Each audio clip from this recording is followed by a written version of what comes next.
भाई साहब सुन रहे हो, अब हम भी फेमस होने वाले हैं।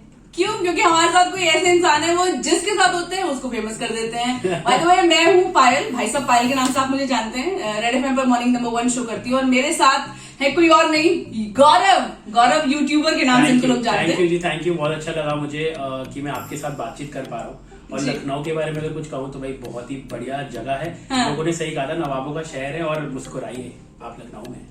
तो मैं तो हमेशा ही मुस्कुराती रहती हूँ, तो अब गौरव भी मुस्कुराने लग गए। अच्छा गौरव, सबसे पहले यहाँ पर आकर कौन सी जगह गए हो आप? देखिए बहुत सारी जगह मेरी लिस्ट में जरूर थी, लेकिन सबसे पहले जब मैं स्टेशन से उतरा तो भाई चाय की बहुत तलब मची थी, क्योंकि दिल्ली से लेके लखनऊ तक कोई बेहतरीन चाय मिली नहीं, जो कि मुझे बहुत एक्सपेक्टेशन थी जिसकी। तो सबसे पहले गई थी शर्मा चाय पे। अच्छा। गर्मा गर्म चाय वहाँ पे पी, अच्छी चाय थी, नो डाउट। बहुत सारी तारीफ भी सुनी थी और साथ में खाया हमने बन मस्का और साथ में वो गोल वाला समोसा, भाई वो तो बहुत ही। अच्छा, यहाँ पे बन मक्खन कहते हैं। अच्छा, मक्खन कहते हैं। तो देखिए भाई, जैसे अब वैसे भी कहते हैं ना कि अगर आप हमारा देश ऐसा है कि हर 100 किलोमीटर में भाषा बदलती है, खाना बदलता है, लेकिन स्वाद कहीं ना कहीं वैसा ही रहता है। तो बन मक्खन कह लीजिए, बन मस्का कह लीजिए, या बन और बटर कह लीजिए, नाम से क्या फर्क पड़ता है? नाम से क्या फर्क पड़ता है। तो अभी तक जो चीज आपने यहाँ पर घूमी, अभी तो आई एम श्योर बहुत सारी चीजें बाकी हैं, तो सबसे बढ़िया जाके कहाँ पे लगा? देखिए बहुत सारी चीजें मैं कवर कर चुका हूँ, एक्सप्लोर कर चुका हूँ। अभी लखनऊ में बहुत सारी करनी भी है। अगर मैं गिनी चुनी कुछ जगहों की बात करूं तो आई थिंक अभी मैं शिरोज कैफे होके आया हूँ, जैसे कि आपको पता ही है।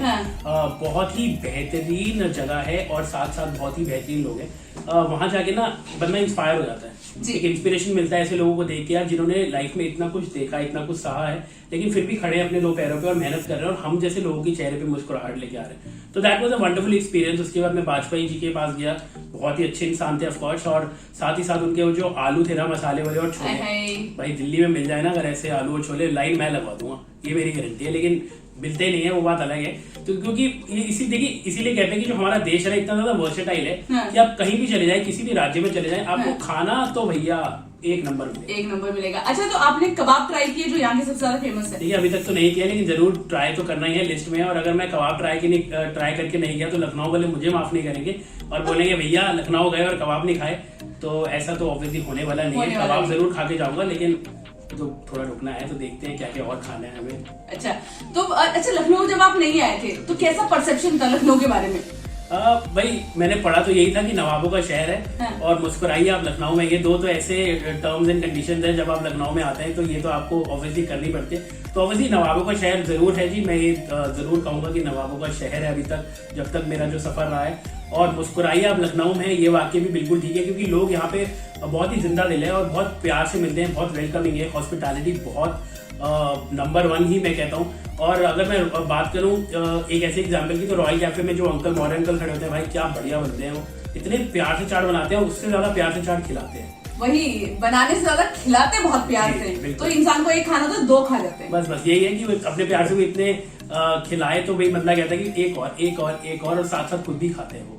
तो अच्छा गौरव, जब से आप यहाँ आए होंगे, क्योंकि ऑब्वियसली आप अभी इतने ज्यादा फेमस हैं, लोग आपको जानते हैं, तो आप जहाँ भी जाते होंगे तो लोगों की भीड़ आपको कैप्चर करने। भाई देखिए यही आप लोगों का प्यार है, क्योंकि बस मेरी यही कोशिश रहती है कि यार जितने भी हमारे स्ट्रीट फूड वेंडर्स हैं हमारे देश में, हम उनको एक ऐसे मुकाम पे लेके जाएं, एक ऐसे जगह पे लेके जाएं जहाँ पे उनका भी थोड़ा सा औहदा बढ़े। क्योंकि लोगों को लगता है स्ट्रीट फूड है, कोविड है, पता नहीं कैसी गंदगी में खाना बनता है, बट मैं आपको ये बताना चाहता हूँ कि भाई जो मजा स्ट्रीट फूड में खाने का है ना, आप जितनी मर्जी बड़ी बड़ी जगह चले जाइए, आपको ऐसा खाना मिल ही नहीं सकता।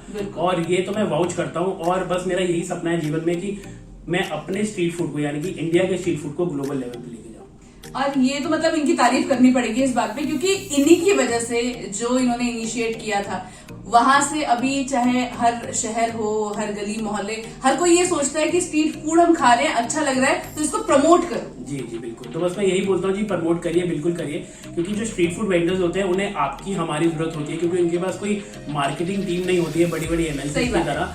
हम ही उनकी मार्केटिंग बनना है, हमें उनके मार्केटिंग पर्सन बनना है, चाहे आँख कहिए, कान कहिए, नाक कहिए, मुंह कहिए।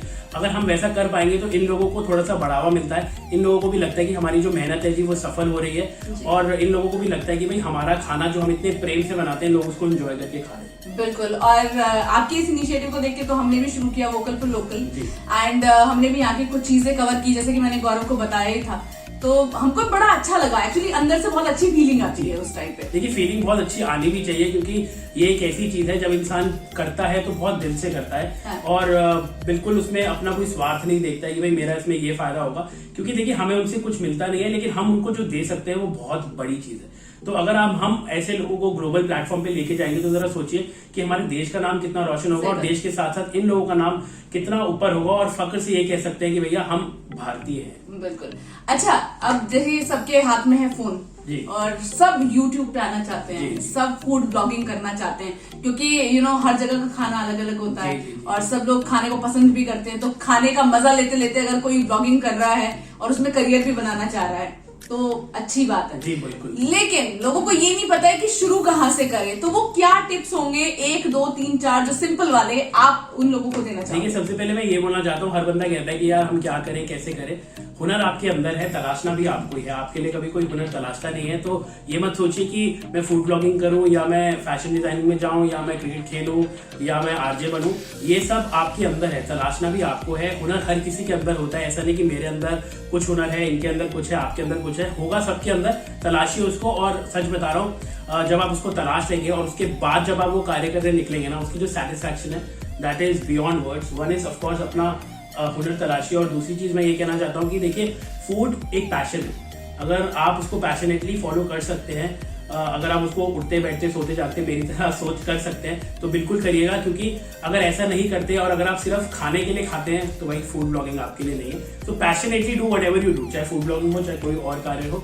और तीसरी और सबसे महत्वपूर्ण चीज मैं आपको ये बोलना चाहता हूँ कि एक्सप्लोर करिए। खाना जो है वो एक्सप्लोर करने से ही आपको उससे ज्यादा प्यार होता है। अगर आप ये सोचेंगे कि मैं रेस्टोरेंट जाके सिर्फ दाल मखनी और कढ़ाई पनीर रोटी के साथ खा लूं, तो भाई वो तो हर कोई करता है। थोड़ा सा एक्सप्लोर करिए, क्योंकि कुजीन दुनिया में बहुत सारी है। सिर्फ निकलिए बाहर, हो सकता है आप बाहर निकले और आपको बाहर कोई नई कुजीन या नया खाना मिल जाए, और फिर आप कहेंगे हाँ भाई अब मैं निकालता हूँ अपना फोन और अब मैं भी शूट कर डालता हूँ।